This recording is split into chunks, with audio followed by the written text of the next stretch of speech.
Olha o que o Deus vivo, o Deus de Abraão, de Isaac, de Jacó, o verdadeiro Deus, o único e verdadeiro, o supremo, o Criador de todas as coisas.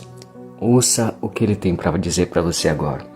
Ele está em Gênesis capítulo 26, versículo 12, 13 e 14, diz assim, ó.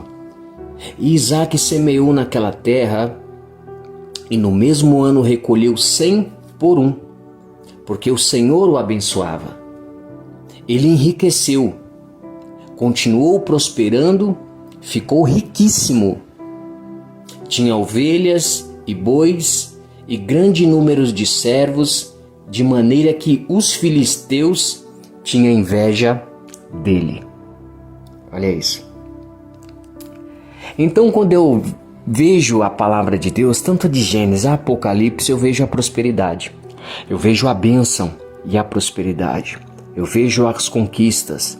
Eu vejo as recompensas. Eu vejo as promessas de Deus sobre a minha vida.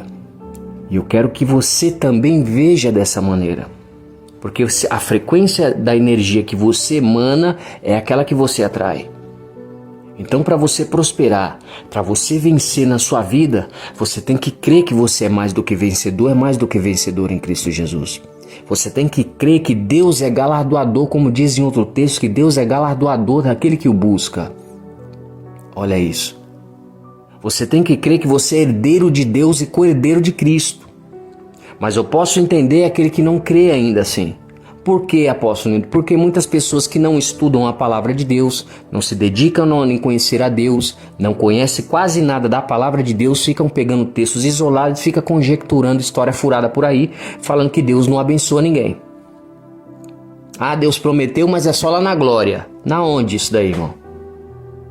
Sabe? Então eu entendo que muitas pessoas não conseguem vencer na vida, não conseguem prosperar, não consegue, sabe, avançar, alavancar na vida, porque não tem a fé.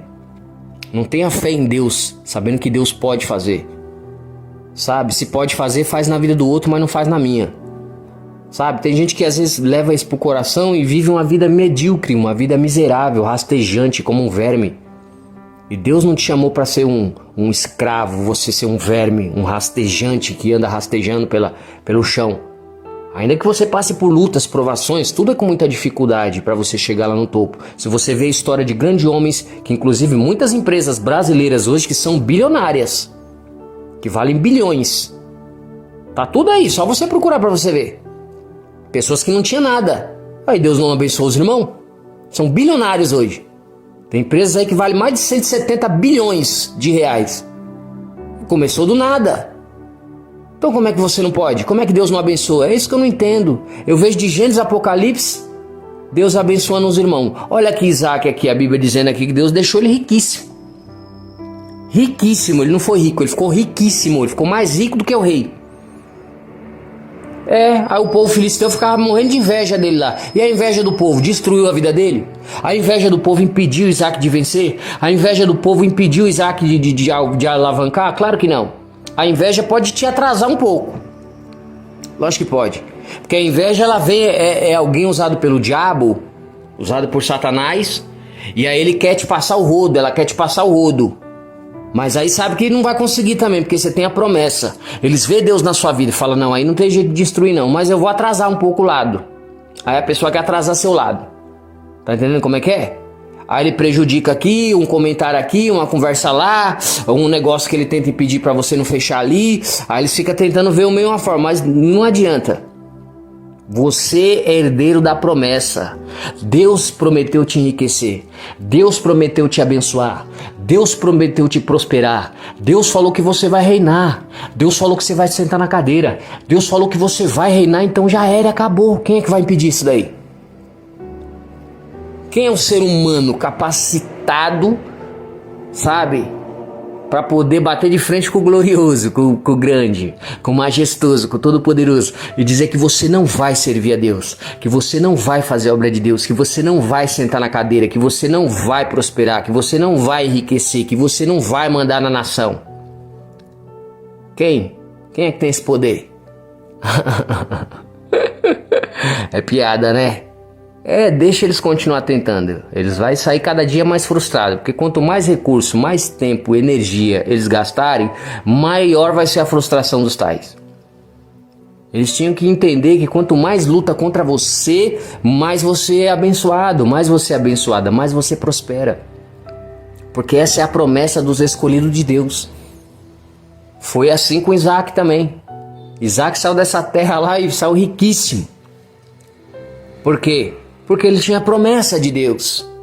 Olha isso, vou ler de novo, Gênesis 26:12.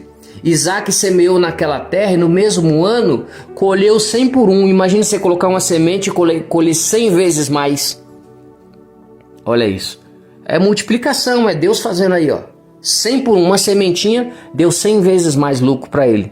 Olha isso aí. Então é isso que Deus tem. É as riquezas imensuráveis. É 100 vezes mais. É coisas grandiosas que Deus tem para sua vida. Olha aí. E por que ele colhia isso aí? Porque Deus abençoava ele. Então como é que Deus não abençoa ninguém? Que os irmãos estão dizendo que Deus não abençoa. Está na palavra de Deus isso aqui. Então como é que os meus irmãos andam dizendo, Deus não abençoa não, assim não. Deus não dá riqueza não. Deus não... Como não?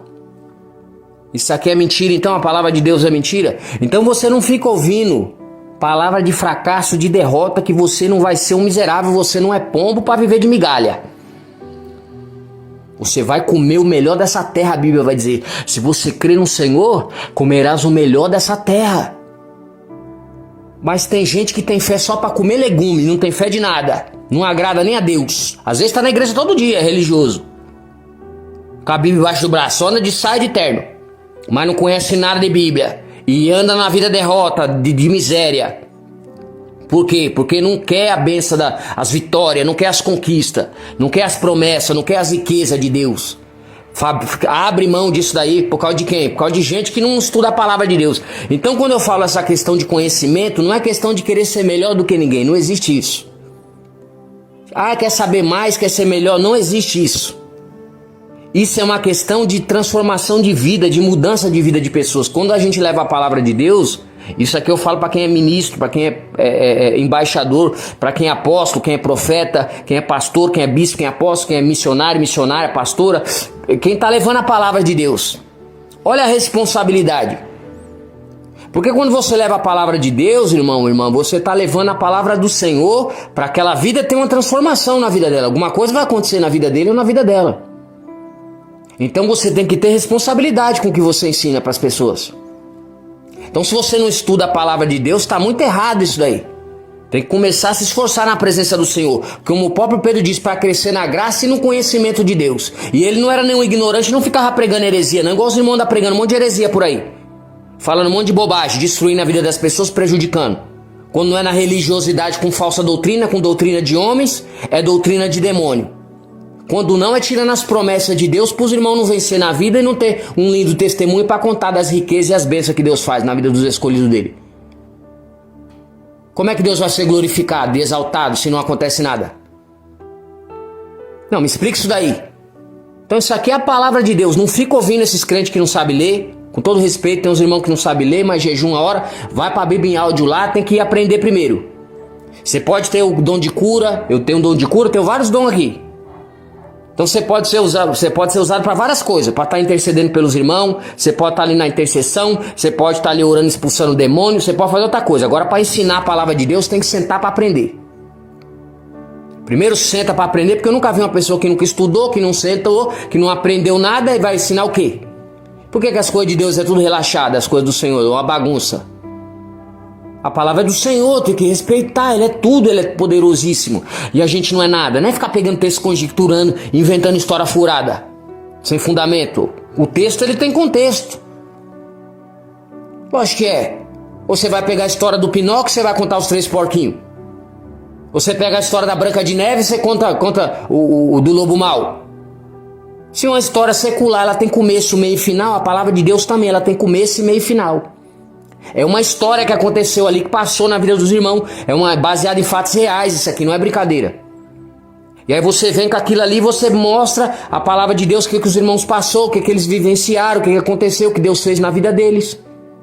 Aí também tem os mandamentos, que é a sã doutrina, que é o que Deus quer, como Ele quer, da maneira que Ele quer, da maneira que Ele vê, da maneira que Ele gosta das coisas. como ele abençoa